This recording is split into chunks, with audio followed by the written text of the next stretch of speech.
guys, welcome back to the next video of economics class 12 chapter 2 video number 3 total video number 7।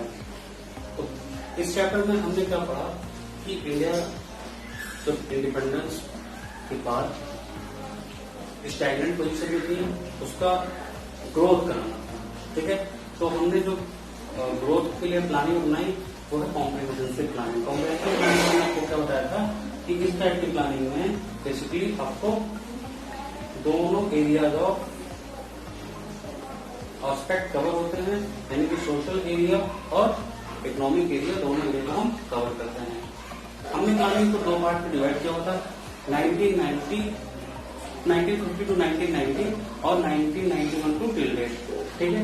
तो ये जो हमने planning पढ़ा उस प्लानिंग की कुछ फीचर्स को पढ़ेंगे, ठीक है। जो 1950 से 1990 तक था उससे कुछ फीचर्स की बात करेंगे, उन फीचर्स को देखेंगे जो उन प्लानिंग में बेसिकली फोकस किया गया, जिनको अडॉप्ट किया गया, जिनके थ्रू हम प्लानिंग को प्रोसीड कर रहे थे।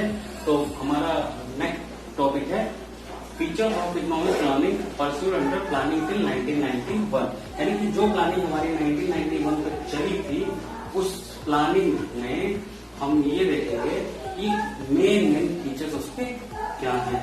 तो पहला फीचर है heavy reliance on public sector. Now let me discuss the difference between public sector and private sector.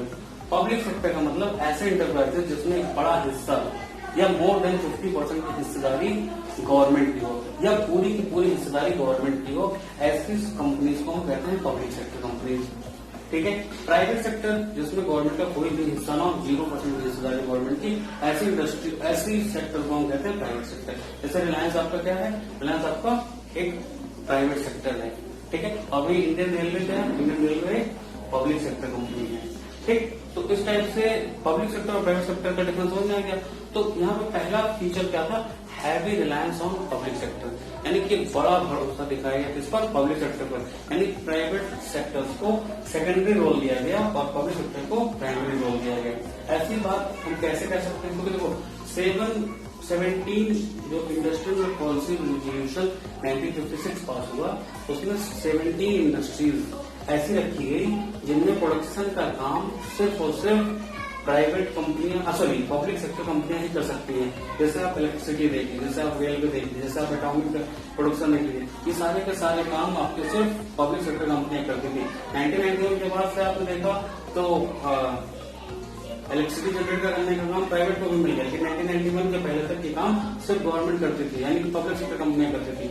और सिर्फ 12 ऐसी इंडस्ट्रीज को छोड़ी गई, ध्यान रखिएगा, सिर्फ ऐसी 12 इंडस्ट्रीज थी जिनका प्रोडक्शन सिर्फ और सिर्फ प्राइवेट करता था, गवर्नमेंट नहीं करती थी। जिसमें आपका होटल आ गया, जिसमें आपका मॉल आ गया, ये सब चीजें आ जाती हैं, ठीक है, क्लियर। तो मेन भरोसा किस पर दिखाया गया था, पब्लिक सेक्टर कंपनीज पर, ना कि प्राइवेट सेक्टर कंपनीज पर। ये था पहला फीचर।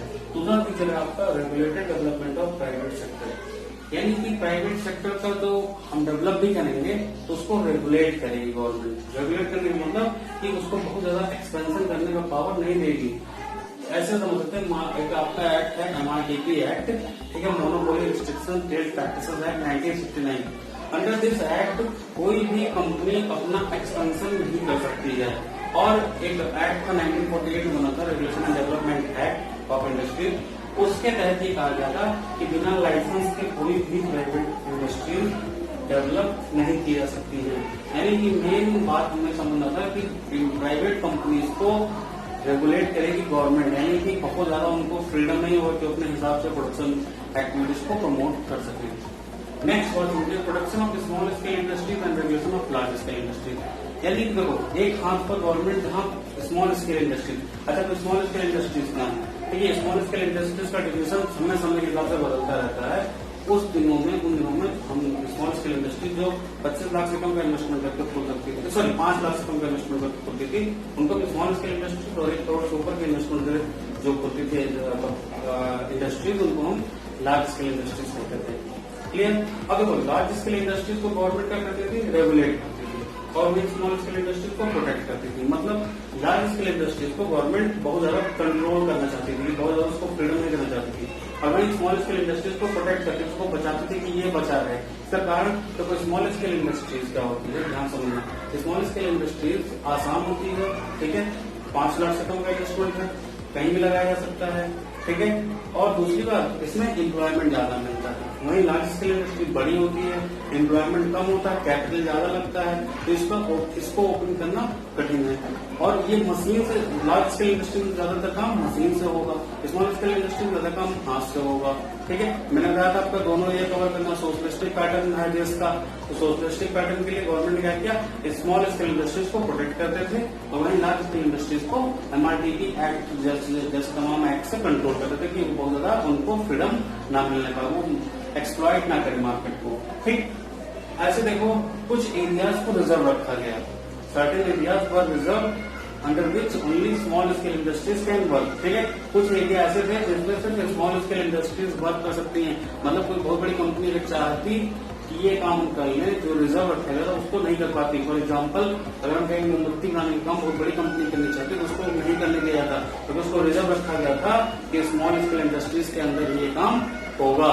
बस उन्हें तमाम बोर्ड बनाए गए ताकि इनको क्या नाम है, स्मॉल स्केल इंडस्ट्रीज को प्रोटेक्ट किया जाए। जैसे एक बोर्ड का नाम है handloom board and silk board. इनका काम क्या था कि हैंडलूम इंडस्ट्रीज को बढ़ावा देना और सिल्क इंडस्ट्रीज को बढ़ावा देना, उसके लिए रूल्स रेगुलेशन बनाना और इसके अगेंस्ट जो चीजें होंगी उनको रिमूव करना, बैरियर्स को रिमूव करना। तो गवर्नमेंट का सेकंड फीचर इस प्लानिंग में बताया था कि स्मॉल स्केल इंडस्ट्रीज को जहां पे तरफ से प्रमोट करना, उसको प्रोटेक्ट करना, वहीं दूसरे हाथ पे लार्ज स्केल इंडस्ट्रीज को रेगुलेट करना, उनके पावर्स को कम करना या उनके द्वारा किसी भी छोटे कंपनीज का, छोटी इंडस्ट्रीज का एक्सप्लॉयटेशन ना किया जा सके, उस पर रोक लगाना। क्लियर। नेक्स्ट है आपका development of heavy industry of strategic significance. अच्छा देखो, दूसरी बात इकोनॉमिक एस्पेक्ट की बात कर लो, जितनी भी हैवी इंडस्ट्रीज हैं, ठीक है, उनमें अगर उनको डेवलप करें तो उसका स्ट्रेटेजिक सिग्निफिकेंस है। मतलब समझिए, अगर हम एनर्जी जनरेशन का काम करते हैं, दैट इज हैवी इंडस्ट्री, तो वो अपने आप में तो एक इंडस्ट्री है, लेकिन इसके अलावा वो ऐसी इंडस्ट्री है जो अपने साथ अन्य इंडस्ट्रीज को भी डेवलप करेगी। फॉर एग्जाम्पल, अगर आपको कार मैन्युफैक्चरिंग भी करना तो उसके लिए आपको इलेक्ट्रिसिटी की जरूरत पड़ेगी, ठीक। आप स्टील का प्लांट लगा रहे हैं, आप आयरन का प्लांट लगा रहे हैं, तो ऐसी इंडस्ट्रीज का अपना सिग्निफिकेंस है, ये खुद में अपने आप इंडस्ट्रीज है। साथ साथ ये जब डेवलप होंगे तो इनके साथ कई अलग अलग और भी एजेंसीज और भी इंडस्ट्रीज डेवलप हो सकती हैं। इसलिए हम इनको कहते हैं यूनिवर्सल इंटरमीडिएरीज। किसको? टेलीकॉम को। टेलीकॉम बता दिया आपको आज की डेट में कौन सा ऐसा बिजनेस जिसमें टेलीकॉम का काम नहीं पड़ता है, ठीक। इलेक्ट्रिसिटी, कौन सा ऐसा बिजनेस जिसमें इलेक्ट्रिसिटी का काम नहीं पड़ता है। ट्रांसपोर्ट, मैक्सिमम बिजनेस में ट्रांसपोर्ट का काम पड़ता है। तो ऐसी इंडस्ट्रीज को हम हैवी इंडस्ट्रीज कह सकते हैं, जिनका अपना एक, सॉरी हैवी ना करके यूनिवर्सल इंटरमीडिएरीज कह सकते हैं, ठीक है। तो इनको डेवलप कराने के पीछे गवर्नमेंट का ऑब्जेक्टिव ये था कि जब ये डेवलप हो जाएंगे तो इनके आसपास की इंडस्ट्रीज ऑटोमेटिक डेवलप होना शुरू हो जाएंगे। तो इनका एक स्ट्रेटेजिक सिग्निफिकेंस था। नेक्स्ट आपका प्रोडक्शन फ्रॉम फॉरेन कंपटीशन, ठीक। देखो, हमें ये भी देखना था कि हमारे यहाँ के लोकल बिजनेसमैन बाहरी कंपटीशन से बर्बाद ना हो जाए। फॉर एग्जाम्पल, अगर हम बहुत बड़ी बड़ी कंपनियों को विदेश से आने दें तो वो क्या करेंगे, हमारे यहाँ के लोकल बिजनेसमैन को बर्बाद कर सकती थी। तो गवर्नमेंट ने यही बात सोचा, तो उन्होंने क्या किया, इम्पोर्ट्स पर हैवी ड्यूटी लगा दिया ताकि हम ज्यादा से ज्यादा सामान विदेश से न मंगा पाए, ठीक। इम्पोर्ट्स पर हाई ड्यूटी होने की वजह से जब कोई चीज मंगाते विदेश से तो महंगा हो जाता, और जब महंगा हो जाता तो लोग यहाँ पे खरीदते नहीं, ठीक। दूसरी बात, इम्पोर्ट्स में आप बहुत ज्यादा क्वांटिटीज में नहीं मंगा सकते थे, क्वांटिटी रिस्ट्रिक्शंस था, ठीक है। उस टाइम जो पॉलिसी थी उसको बोला जाता है लाइसेंसिंग कोटा पॉलिसी। तो कोटा लगा दिया गया था कि इससे ज्यादा आप नहीं मंगा सकते हैं। ये कोटा फिक्स हो गया था कि अगर इससे ज्यादा इम्पोर्ट होगा तो आपका इम्पोर्ट कैंसिल कर दिया जाएगा या उस पर ड्यूटी बढ़ा दी जाएगी। तो इस टाइप से कंट्रोल करती थी गवर्नमेंट की फॉरेन कंपटीशन इंडिया के अंदर ना आने पाए, ठीक। Focus on saving and investment, ठीक है। सेविंग बढ़ाओ और इन्वेस्टमेंट बढ़ाओ, ये चीज फोकस करती थी गवर्नमेंट। सेविंग और इन्वेस्टमेंट एक्चुअली होता क्या है, आप मैक्रो इकोनॉमिक्स में पढ़ेंगे, तो सेविंग और इन्वेस्टमेंट जितना सेविंग बढ़ेगा उतना इन्वेस्टमेंट बढ़ेगा, तो इकोनॉमी बैलेंस हालत में रहती है। तो सेविंग बढ़ाने के लिए गवर्नमेंट क्या करती थी, बैंक्स में अच्छे इंटरेस्ट रेट ऑफर करने लगी। ये लोग जो घर पे पैसा रखे हुए हैं, जो घरों में अपने दबा के पैसा रखे हैं, उस पैसों को लाएंगे बैंक में रखें। बैंक में रखने से कम बैंक का कैपिटल बढ़ेगा, बैंक का कैपिटल बढ़ेगा तो बैंक ज्यादा से ज्यादा लोन कर पाएंगे, ज्यादा से ज्यादा लोन होगा तो ज्यादा से ज्यादा इन्वेस्टमेंट देश में आएगा। और इन्वेस्टमेंट में भी गवर्नमेंट ने अच्छा खासा सब्सिडी दिया कि आप 1 करोड़ ले जाइए और गवर्नमेंट को 95 लाख की वापस करिए, 90 लाख की वापस करिए, लेकिन आप काम करिए, कम से कम इन्वेस्टमेंट को बढ़ाइए। तो गवर्नमेंट ने इन्वेस्टमेंट बढ़ाने के लिए क्या किया, एक तरफ सब्सिडी दे दिया, और सेविंग बढ़ाने के लिए गवर्नमेंट ने क्या किया, एक तरफ आपका इंटरेस्ट हाई कर दिया ताकि ज्यादा से ज्यादा पैसा बैंक में आ सके। नेक्स्ट समझते हैं, focus on import substitution. Import substitution नाम से पता चल रहा है कि उन गुड्स का प्रोडक्शन करने पे ज्यादा फोकस किया गया जिनका हम इम्पोर्ट करते थे। इससे फायदा क्या होगा, इससे फायदा होगा कि कंट्री सेल्फ रिलायंट बनेगी। मतलब मान लीजिए कल तक अगर हम वीट यूएसए से ले रहे हैं और हमारा फोकस इस बात पर कि नहीं हम वीट प्रोडक्शन करेंगे, हम वीट प्रोडक्शन करेंगे, तो उससे क्या होगा कि हम यूएसए के ऊपर डिपेंडेंट नहीं रह जाएंगे, सेल्फ रिलायंट हो जाएंगे, अपने आप आत्मनिर्भर हो जाएंगे, दूसरे देशों पर डिपेंडेंट नहीं होंगे, वो हमें अपने पॉलिटिकल एजेंडा के तहत ब्लैकमेल नहीं करेंगे। जैसे मैंने आपको लास्ट वीडियो में बताया था कि चाइना ने 1965 में, सॉरी यूएसए ने 1965 में इंडिया को ब्लैकमेल करके पाकिस्तान को रिलायंस दिलाया था। तो ये सब नहीं होने पाएगा अगर हम सेल्फ रिलायंट रहेंगे।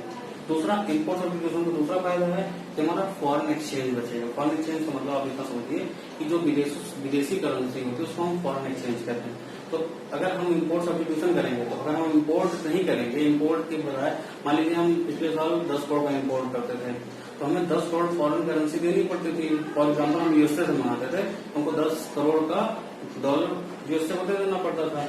बट अगर हम इम्पोर्ट खुद कर, इम्पोर्ट बचा नहीं करना, हम अपना इम्पोर्ट कम करिए और उन चीजों को प्रोडक्शन खुद करने लगे, तो हमारा वो 10 करोड़ रुपया बचेगा कि नहीं बचेगा। तो दूसरा इसका फायदा क्या होता है कि सेविंग फॉरेन एक्सचेंज। ठीक है, नेक्स्ट है आपका रिस्ट्रिक्शन ऑन फॉरेन कैपिटल।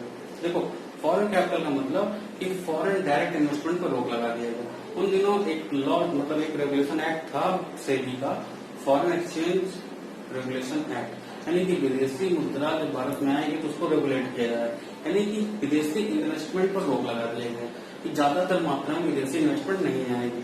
बल्कि उन दिनों तो ये प्रचलन था कि विदेशों से लोन ले लो वो ज्यादा ठीक है, उसको हाई प्रायोरिटी दी जाती थी इन कंपेरिजन टू कि इन्वेस्टमेंट हो। जैसे आज उल्टा हो गया, आज विदेशों से लोन लेना उतना प्रेफरेंस नहीं रखा जाता, आज एफडीआई को बढ़ावा दिया जाता है, डायरेक्ट इन्वेस्टमेंट मनाया जाता है विदेशों से। ये वॉलमार्ट आप देख रहे हैं, मैकडोनल्ड देख रहे हैं, सब विदेशी इन्वेस्टमेंट है इंडिया में। फोर्ड अभी आपका हाल ही में किया आ गई, ठीक है, एमजी हेक्टर आ गया, मॉरिस गैरेजेस है जो भी नई कंपनी, ये सब फॉरेन डायरेक्ट इन्वेस्टमेंट है। उन दिनों क्या था, 1990 तक इन्वेस्टमेंट में फोकस नहीं किया जाता था। वहां तक ये माना जाता था कि ये कंपनी अगर आएंगी तो हमारे डोमेस्टिक प्रोड्यूसर्स को बर्बाद कर देंगे। ठीक है, ये भी सोचना सही था गवर्नमेंट का, वो बुरा नहीं था।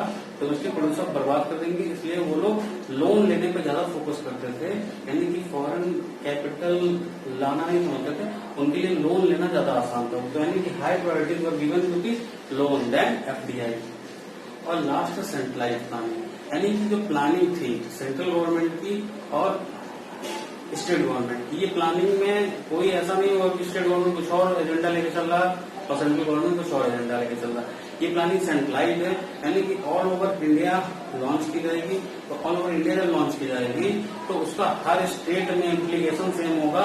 ये नहीं कि यूपी में कुछ अलग इम्प्लीकेशन हो और बिहार में कुछ अलग इम्प्लीकेशन हो, यानी कि सब पर सारे देशों में एक पूरी सेंट्रलाइज्ड व्यवस्था बनाकर डेवलपमेंट किया जा रहा था, ताकि कोई पर्टिकुलर रीजन ना डेवलप हो, पूरा का पूरा देश डेवलप हो।